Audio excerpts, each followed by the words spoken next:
পটল এমন একটা সবজি, এটা দিয়ে হয় না এমন কোনো রেসিপি নাই। পটল কিন্তু যেভাবে রান্না করি না কেন অনেক মজা হয়। আজ আমি ডিম এবং পটলের দুর্দান্ত একটা রেসিপি নিয়ে আসছি, একটু আপনারা স্কিপ করবেন না। চলুন দেখতে থাকি আমার রেসিপিটি। আসসালামু আলাইকুম ওয়া রাহমাতুল্লাহি ওয়া বারাকাতুহু। কেমন আছেন সবাই? আশা করি সবাই আল্লাহর মতো অনেক ভালো আছেন। তো আজকে আমি ডিম এবং পটলের দারুণ একটা রেসিপি নিয়ে আসছি। এখানে আমি পটলগুলো ছিলে নিয়ে নিয়েছি আর ডিমগুলোকে সেদ্ধ করে ছুলে নিয়েছি। এখন আমি চলে আসছি চুলায়, একটা প্যান বসাই দিয়েছি। এখানে আমি দিয়ে দিয়েছি পরিমাণ মতো তেল। এরপর আমি এখানে দিয়ে দিলাম সামান্য পরিমাণ একটু হলুদের গুঁড়া এবং লবণ। এগুলো দিয়ে একটু নেড়েচেড়ে নিব। এখানে দেওয়ার একটাই কারণ, ডিমগুলো এই হলুদ এবং লবণের সাথে খুব সুন্দর একটা কালার হয়। আমি আলাদা এক্সট্রা করে মাখাই না ডিম, আমি এভাবেই দিয়ে থাকি। তো খুব সুন্দর করে এটাকে দেখুন একটু ভেজে নিয়েছি, এখন আমি তুলে নেব। তো যেই তেলটা রয়েছে এই তেলের ভিতরে আমি পটলগুলোকে ভেজে নেব।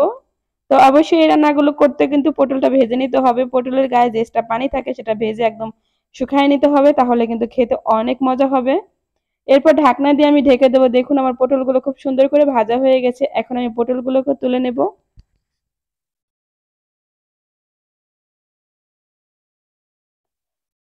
পটল তুলে নেওয়ার পর যেই তেলটা আছে এই তেলের ভিতরে আমি এখানে একটা শুকনা মরিচ আর একটা তেজপাতা আমি খুব সুন্দর ছোট ছোট করে চিড়ে দিয়েছি। এরপর আমি আরো কিছুটা তেল এখানে দিয়ে দেব। তো মরিচ এবং এই তেজপাতাকে খুব সুন্দর করে একটু ভেজে নেব, মরিচটা কালার হওয়া পর্যন্ত। তো এরপর আমি এখানে দিয়ে দেবো পেঁয়াজ কুচি। তো আমি বাটা পেঁয়াজ ব্যবহার করব দেখে পেঁয়াজ কুচিটা একটু কমিয়েই দিলাম। এরপর যখন পেঁয়াজ কুচিটা যখন ভাজা হয়ে যাবে তখন আমি দিয়ে দেব 2 চামচ পেঁয়াজ বাটা। তো পেঁয়াজ বাটাকে একটু নেড়ে চেড়ে নিব। পেঁয়াজটাও কিন্তু খুব সুন্দর করে ভাজতে হবে, বাটা পেঁয়াজটাও। তো পেঁয়াজ বাটা তাড়াতাড়ি হওয়ার জন্য এখানে আমি দিয়ে দেব লবণ। লবণ দিয়ে আমি খুব সুন্দর করে এটাকে নেড়ে চেড়ে মিশিয়ে নেব। এরপর এখানে আমি দিয়ে দেব আদা এবং রসুন বাটা। আদা রসুন বাটা আমি প্রায় 1.5 চামচের মতো দিলাম। এগুলো খুব সুন্দর করে নেড়ে চেড়ে একদম কাঁচা গন্ধ না থাকে ততক্ষণ পর্যন্ত এটাকে ভাজবো। তো এখন আমার ভাজা হয়ে গেছে, এখন আমি দিয়ে দেবো গুঁড়ো মশলাগুলো। এখানে আমি সবার আগে দিয়ে দিলাম হলুদের গুঁড়া 1 চামচ, 1 চামচ লাল মরিচের গুঁড়া, হাফ চামচ জিরার গুঁড়া ও হাফ চামচ ধনিয়ার গুঁড়া। জিরার গুঁড়াটা কিন্তু অবশ্যই ভাজা জিরার গুঁড়া দিবেন। এরপর আমি সামান্য পরিমাণ একটু গোলমরিচের গুঁড়া দিয়ে দিলাম। এখন আমি খুব সুন্দর করে নেড়েচেড়ে একটু পানি দিয়ে দেব। পানি দিয়ে মশলাটাকে একটু কষিয়ে নেব খুব সুন্দর করে। আমি কিন্তু বরাবরই মশলা অনেক সুন্দর অনেকক্ষণ ভরে কষাই। তো দেখুন আমার মশলা কষানো হয়ে গেছে। এখন আমি একটা টমেটোর পেস্ট এখানে দিয়ে দিব। অবশ্যই কিন্তু টমেটোটাকে পেস্ট করে নেবেন।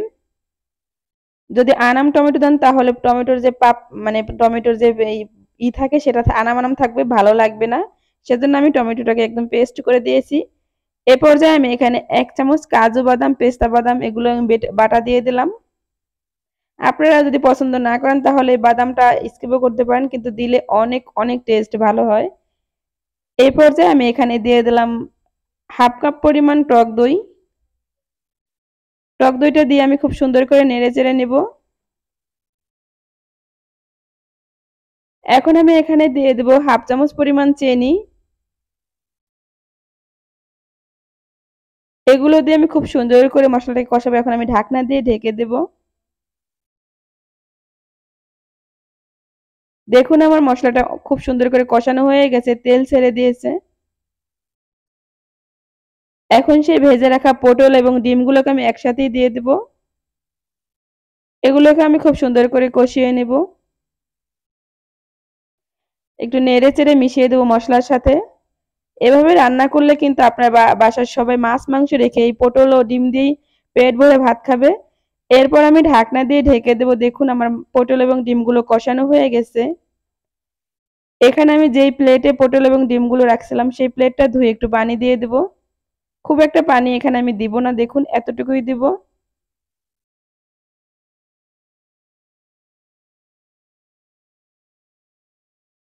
খুব সুন্দর করে নেড়েচেড়ে মিশিয়ে দেওয়ার পর এখানে আমি দিয়ে দেবো 3-4টা কাঁচামরিচ।